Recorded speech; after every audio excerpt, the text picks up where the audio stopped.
Good evening. So this is going to be sort of a raw video tonight. These are all pretty raw because I don't really script them. I know what the subject about which I want to speak, and I speak about it. I used to use a lot of cussing in these things because I kind of made them humorous. I'm not going to do that anymore. The reasons are my own. But anyway, so what I want to talk about tonight is the Supreme Court, the Roberts Court. Now, I placed a short post and story on my Instagram account last night that stated that here's what we can expect. The Louisiana law that is imposing the Ten Commandments on children and educators in public schools will be challenged and will go to the Supreme Court. Now, if the Supreme Court, in its Republican Trumpist majority, has any respect for the Constitution left in it, it will declare this law unconstitutional. However, and that's fine, I do actually expect that to happen. But Louisiana will go back home. The people who represent Louisiana before the court will go back home, and the Louisiana legislature and the governor and the judiciary within Louisiana, which are all controlled by conservatives, will say, that's great, up yours. We don't care what you say. We're going to do what we want.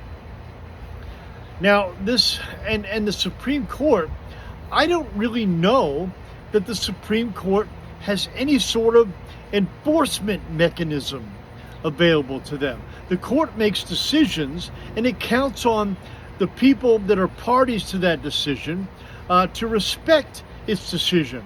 But if one party has no respect for the decision, then that makes the decision of the court useless. So Louisiana will go back home and they'll say, forget you, we don't care. We're going to place the Ten Commandments in classrooms anyway, and you can do whatever about it. And I also stated that now we're at a point where individual citizens are going to have to go into schools and remove the Ten Commandments from wherever they find them. Individual citizens are going to have to go into the schools and remove the Ten Commandments themselves, wherever they find them. This will be a highly courageous act of patriotism. Okay? The hollow patriotism of the right has no concept of what patriotism is. But when you go into a school and you take something that is clearly unconstitutional off the walls and walk out with it, something that has been declared unconstitutional by the Supreme Court and others, then that is a supreme act of courage in defense of this republic. So anyway, beyond that, I want to talk about the Roberts Court, because the Roberts Court, the court of John Roberts, Supreme Court, he's the Chief Justice, so this is known as the Roberts Court, will go down in history as the most corrupt Supreme Court in the history of this country.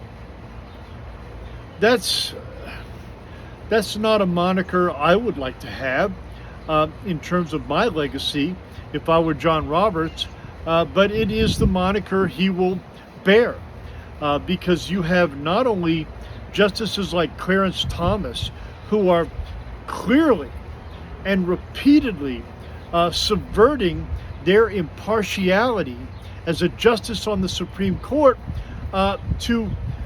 in exchange for favors from extremely wealthy people who have issues before the court.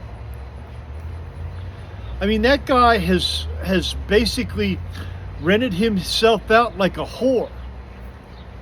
And I hate to use such stark terminology, but Clarence Thomas has rented himself out like a whore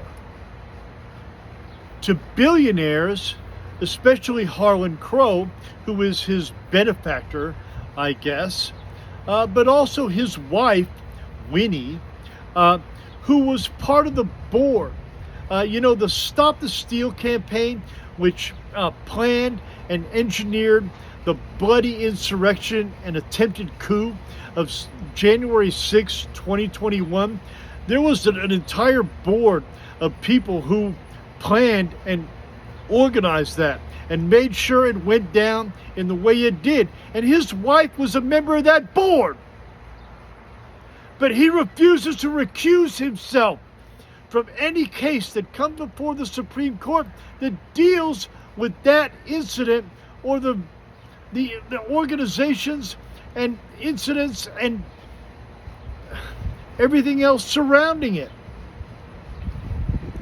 Instead, he says, "Oh, I'm going to sit in judgment on this, on anything regarding this coup and the actions of then President Trump in terms of setting it forward." And then you have Samuel Alito, who flew his flag upside down, which is a clear and known symbol of support for the quote-unquote Stop the Steal movement. And one of the complaints of conservatives for so many years was that they wanted to get rid of these active judges, these active justices. So in discussions with these people over the years, I have determined that what they saw as an active justice or activist judge,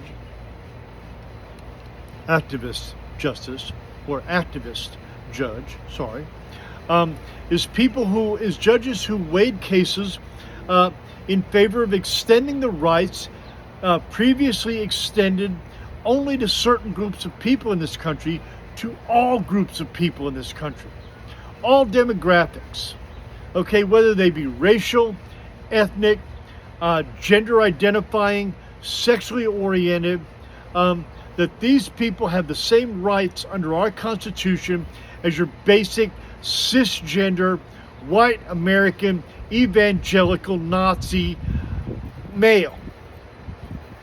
That they should have the same rights. And that is what the right has called an activist judge or activist justice. And that is what they have sought to combat. And Alito has placed himself within that realm. The problem we have here, provided the Supreme Court makes their decisions based upon whether a case does or does not comply or agree with, for lack of a better term, those principles laid out in our Constitution, both in the articles that sets out its form. The articles that set out its form. I'm sorry, that's why I like these videos raw and not scripted, as well as the amendments to our Constitution that have been deemed constitutional and become part of it. So long as their decisions conform to those two sets of requirements, I can understand a court's decision. And when their decisions, when whoever writes a decision, when they conform to those, say, hey, look, this law, we disagree with this law or this policy because it goes counter to the Constitution, okay, and the intent thereof. But when you have justices, especially like Samuel Alito, who have taken themselves down into the world of power politics in America, and believe it or not, the Supreme Court and the judiciary as a whole in this country is supposed to remain separate from the political squabbles of executive branches and legislative branches in this country. But this Supreme Court, under this conservative majority, has taken themselves down and become players in the political squabbles between the left and the right in this country. And that is the danger. That not only do we have individual justices who are guilty of corruption of all sorts, but we also have a Supreme Court that has lowered itself to the point of being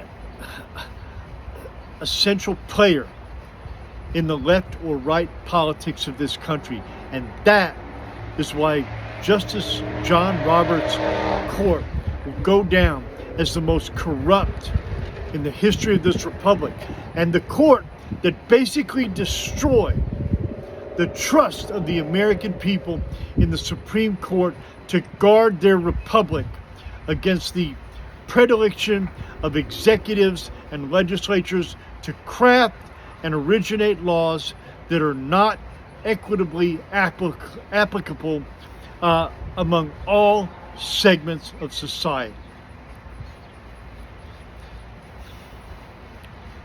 Have a good night. Bye-bye.